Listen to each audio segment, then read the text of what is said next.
आज हम कर रहे हैं हैरियर ईवी पर 3M ग्लॉस 50 का पीपीएफ, जो कि गाड़ी वाइट कलर की है।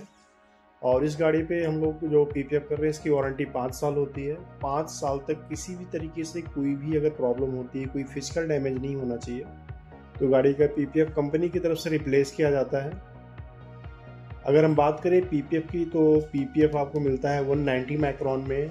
और सबसे मेन चीज़ ये है कि जो लोग वाइट कलर की गाड़ियों पर पीपीएफ नहीं करवाना चाहते, इस रीजन से कि पीपीएफ पीला पड़ जाता है कुछ समय पे, तो मैं बताना चाहूँगा उन लोग को कि मार्केट में जिन्होंने लोकल पीपीएफ यूज़ किया होगा उनके साथ ये प्रॉब्लम आई होगी।